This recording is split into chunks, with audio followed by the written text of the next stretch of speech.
Okay, good morning. So what we're going to look at today is what's known as nets and surface area. So we have nets and surface area.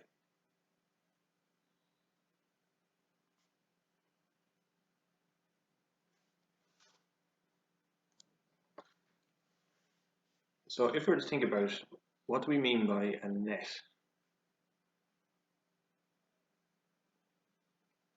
So a net basically, if you take a 3D object like these here, a net is a 2D representation of a three-dimensional shape. Okay, so a net, the way to kind of think about it is it's a 2D of a 3D object. Okay, so it's a 2D representation of a 3D object.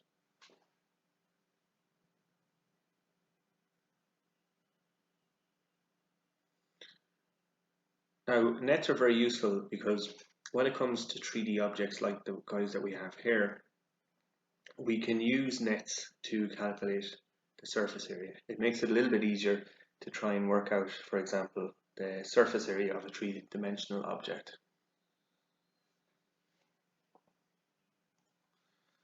Now, one of the requirements in relation to Leaving Cert is that you need to be able to, so you need to know nets for prisms, cylinders, and cones. Now, these guys here are what are called prisms.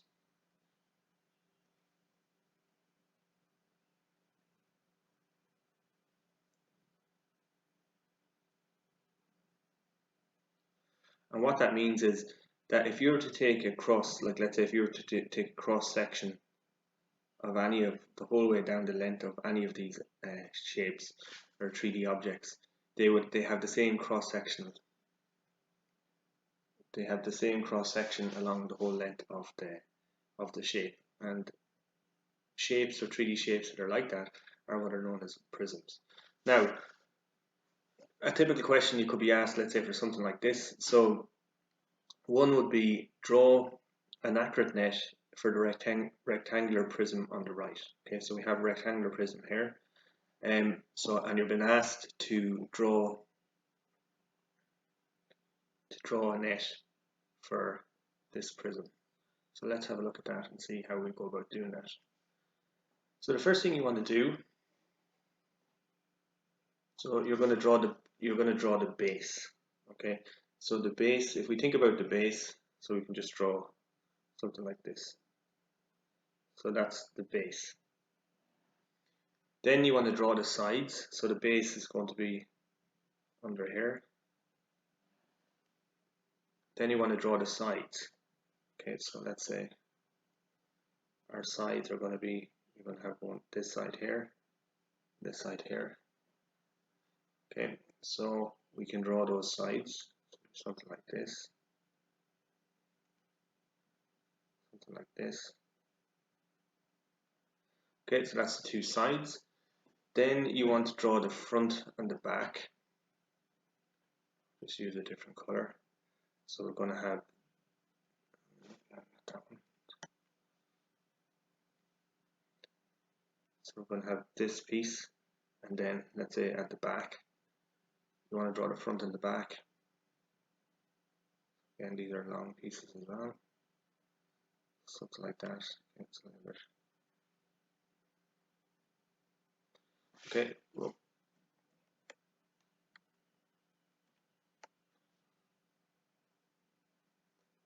so that's the front and the back. And then what you want to draw then is the top. We'll just write this as the top then as well. Don't forget the top. So this is the top. So essentially what we've done is we've taken this 3D object here and we've flattened it out into a 2D version of itself. Now what this does is it makes it really easy to figure out the surface area. So when we think about the surface area is really the whole, like if you were the area of each surface that makes up, for example, the prism. So you have this surface and this surface,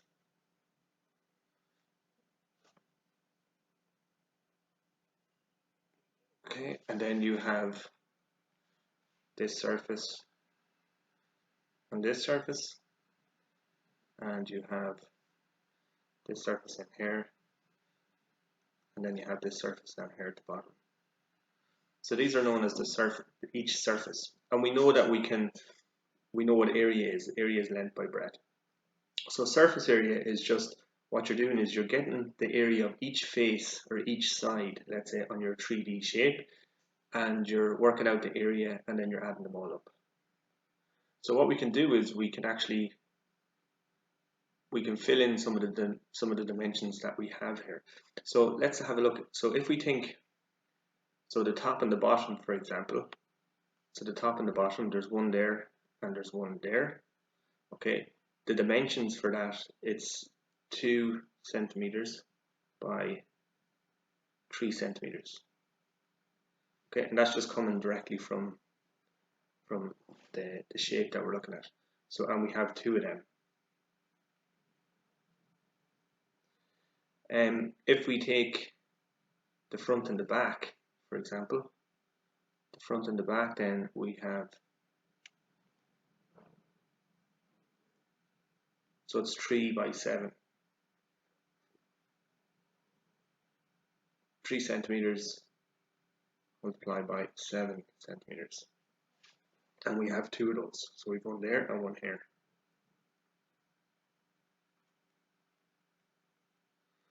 And then if we take the other sides, so this side here, that side is going to be 2 by 7. So 2 centimeters multiplied by 7 centimeters. And we have 2 of those as well. 2 centimeters multiplied by 7 centimeters. So what you notice is when we're looking at this, what we can do then is we can work out, let's say, the surface area for each of these. So we can work out the area of each of these parts.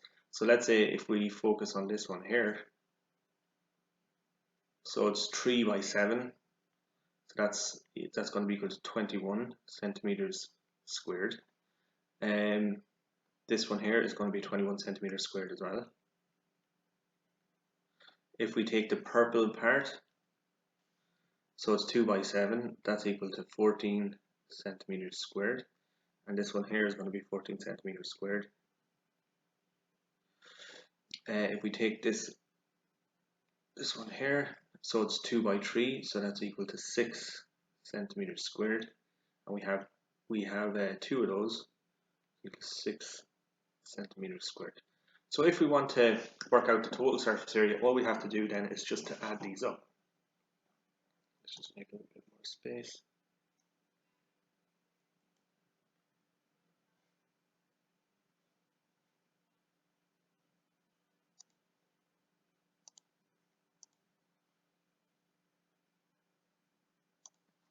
So all we do is we just add these all up.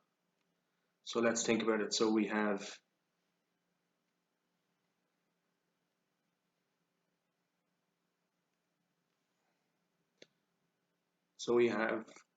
or another way to we have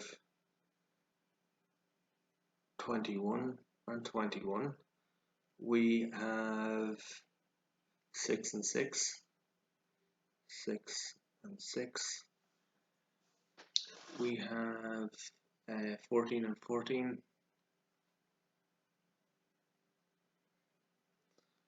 So what else do we have? 21. Okay, so these are all of our individual areas, and we can just add these all up. So let's just use our calculator.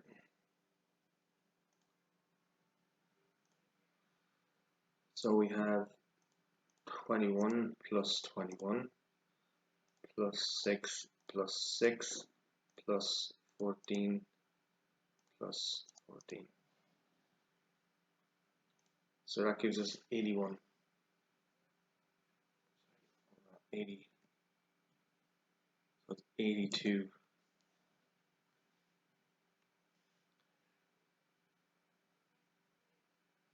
82 centimeters squared. Okay, so that's what's known. So this is the surface area. this is the surface area of this particular shape here. Now, what we can do as well, so we can use nets. So we can draw our net just like this, just like I've done, and then we can work out each section, and then work out the area for each section, and then add them all up like we've done here. Now, another option that we have then is this formula. So area is going to be equal to, so it's 2 times, and the reason it's 2 times is if you look at each of these, there's 2 parts. That's it. When you break down the shape of this rectangle or this cuboid, for example, you have 3 different pairs. So it's going to be 2 times length by breadth multiplied by 2 times length by height. Sorry, that should be, let's do that again, plus length by height and plus breadth by height. So we can do it that way. We could do it that way either. So we could say, for example, so the height is, so our height is equal to 7. Our width, our breadth, sorry, is equal to 3.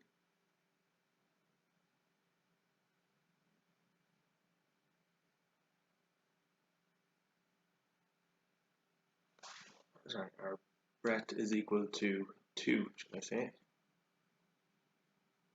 And then so we have height is 7, breadth is 2, and then length is going to be equal to 3. So what we can do is we can plug these into the formula, and we can use the formula either. So therefore area is going to be equal to 2 times length by breadth, sorry, 2 times 7 multiplied by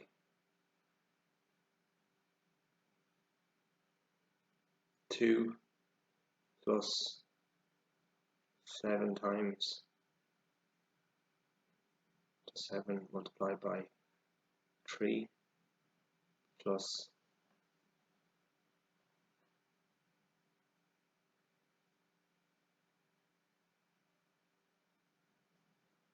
3 by 2 plus breadth plus 2 by 3, actually, plus 2 multiplied by 3. Okay, so we can work these out. So this is going to be 14 plus 21 plus 6, and if we add these up, that's going to be equal to 41. Okay, and then it's going to be multiply that by 2, which again is equal to 82 centimeters squared. So again, just to kind of bear in mind, so again we can use this formula here as well. So the formula, we're just taking the same data as we are. So we'll notice that we can see here that we have two of each. Okay, so what you're doing is you'll notice that these numbers here correspond to each of those pairs that I've just highlighted out. We add these all up, so this is half of 48, and then we multiply it by 2, so it's 82 centimeters squared. So again, it's just another way we can, instead of using the net, we can actually use a formula as well. So we can use either or, but again, this, like, it's very important that you can work and you understand, let's say, how to take a 3D cuboid like this and split it up into a net like this as well, and then you can use this formula to work out the area, the surface area. So the surface area is basically just the if you were to get the individual areas of each of the sections, the surface area then is the total, all you add up all of those individual areas. So that's what we mean by that. Okay, so I hope that makes sense, and I will see you tomorrow.